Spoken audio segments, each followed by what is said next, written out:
Amazing day mga ka-GMC. Ayan, so welcome back to my channel. Ayan, mayong adlaw sa tanan niya mga ka-Ilonggo dyan. Ayan, so pag-usapan natin yung bagong presyo ni Totem Flex. Ayan, so kung napanood nyo yung vlog ko, yung update ko kay Totem Master and Totem Cruiser. Ayan, so syempre hindi pwedeng mawala dito si Totem Flex 29er. Ayan, so pag-usapan na rin natin yung specs niya, then yung bagong presyo niya ngayon sa market. Ayan, so pag-usap.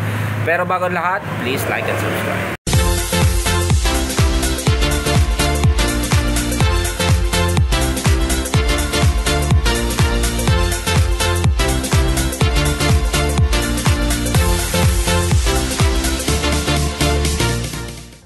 Amazing day mga ka-GMC. Ayan, so kung napanood nyo yung update ko kay Totem Master and yung Totem Cruiser, ayan, so syempre hindi mawawala dito si Totem Flex kasi yan yung tatlong naka-clearance sale natin. Ayan, so pag-usapan na rin natin yung bagong presyo nya, then yung specs nito mga ka-GMC. Ayan, so ito si Totem Flex natin 29er. Ayan, color combination nya, ayan, matte black gray with red. Ayan, so color combination pa lang maangas na. Ayan, so matte po yan. So meron din glossy blue and red po yan, no? So may mga lumabas na mga ganong kulay. Ayan, si Totem Flex natin ay 29er. Then syempre 16 medium frame, 29er po yan. Design and engineer system. Ayan, alloy 6061. Ayan, yung frame nito, ayan, kung mapapansin nyo doon sa dalawang totem na nilabas, medyo may pagka-tubular yung frame nya, no? Pero dito kasi kay Totem Flex, ayan, kung mapapansin nyo, medyo malapad-lapad yung frame nya. Dito sa taas nakalagay yung frame nya na logo nya o yung description nya, Flex frame safe system. Syempre yan, lagi na meron yan sa Totem. Yung nagustuhan ko dito, yung design nya, napakaganda. Yan, so design by Totem Innovative Team. Ayan, so napag-isipan talaga to. Ayan, si Totem natin, ayan, kung mapapansin natin yung frame nya, nakikita pa rin natin yung bakas ng pinagka-weldingan nya. Sa down tube nya, dito nakalagay syempre yung brand nya na Totem, then Mountain Drive System or MDS kung tawagin natin. Ayan, meron siyang abbreviation dito. So sa kanya namang set tube, ayan, syempre gaya na sabi ko kanina, medium frame 29er. Seat post nya quick release. Ayan, so ito yung nagustuhan ko dito. Halos lahat naman ng mga lumabas sa atin sa mga mountain bike, no, mga quick release na. So hindi na rin natin kailangan ng mga tools para i-adjust yung taas sa kababa ng inyong seat post. Ayan, so 27.2 yung size nito. Then ito ay bakal pa yung pinaka-stock na seat post nito. Bakal din po yung kanyang pedal, stock lang din. Then ball bearing yan. Sa kanya namang saddle, syempre hindi mawawala yung Totem na brand. Ayan, kung mapapansin natin, Totem. Ayan, si Totem Flex pala natin ay naka 3x8 speed. Ayan, so ito mapapansin nyo, yan yung sinasabi ko sa inyo, yung mga naka-design ng frame gaya ni Totem Cruiser, no? So wala siyang dadaanan ng kanyang FD, kaya naka-design yung frame niya doon sa 1x. Unlike dito kay Totem Flex and Master, design siya doon sa 3x, or nasa sa inyo kung gusto niyo siyang gawing 2x or 3x. Pero setup sa kanya ay naka 3x.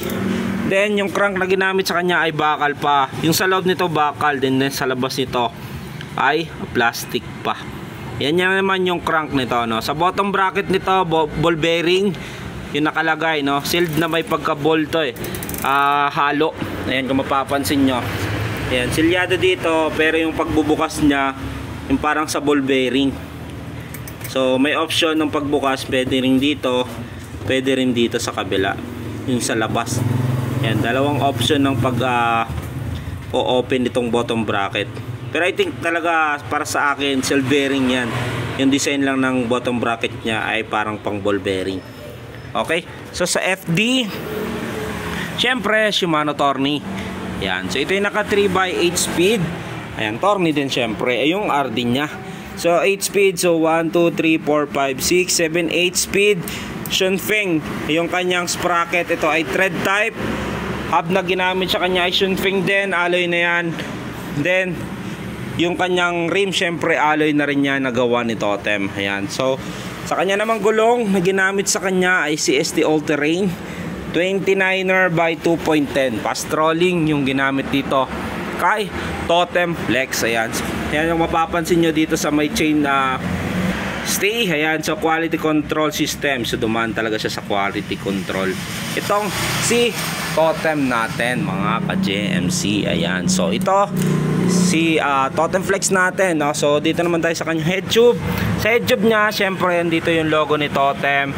Then stock lang din naman yung kanyang headset, ball bearing pa po yan.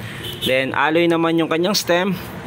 Ganun din niya. Ang handlebar nito ay bakal pa, no? Stock lang din kasi yung mostly nito alloy, pero ito si Totem Flex, ito ay bakal pa. Ayan. So handlebar, fork na ginamit sa kanya, yung dito sa taas ay alloy. Ayan, pero dito fork talaga niya yung preload coil. Ayan, yung bakal pa. So may spring sa loob yan, preload. Pero ang kinagandaan nito, may lockout fork na yan. Ayan. Sa shifter, syempre Shimano naka 3x speed. Ayan, so hydraulics brake, Logan ang hydraulic nito.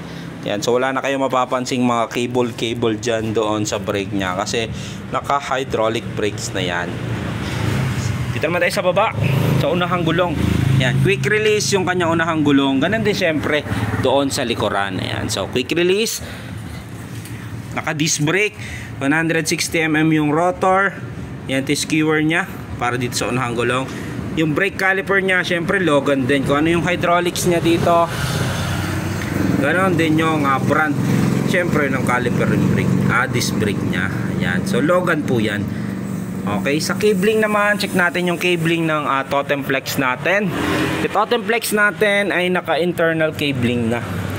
Yung shifter nya dito sa RD, ayan, so syempre RD 8 speed, dito yan papunta sa likod, is dumaan dito sa gilid o sa bandang kanan ng kanyang down tube.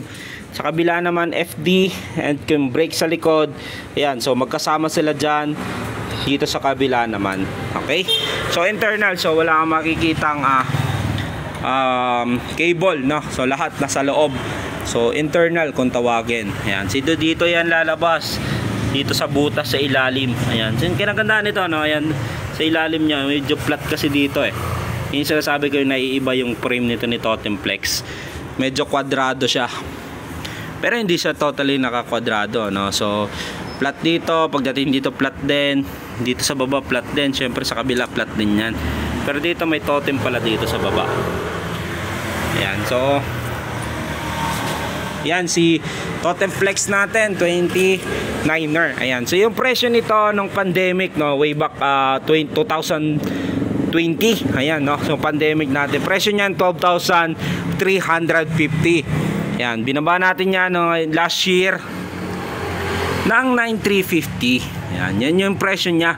Ayan, no, Totem Flex 29er, naka 3x8 speed, hydraulics brake, 9,350 yung original price niya last year, no. So naka-sale yan doon sa presyo niya 12,000 something.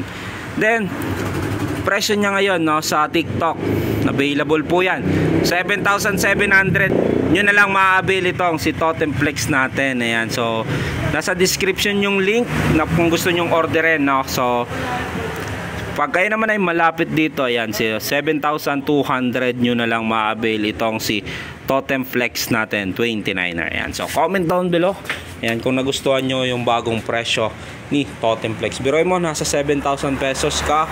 Alloy frame na yan si Totem, hydraulics brake, naka 3x8, naka Shimano Tourney na yan. So thank you and God bless.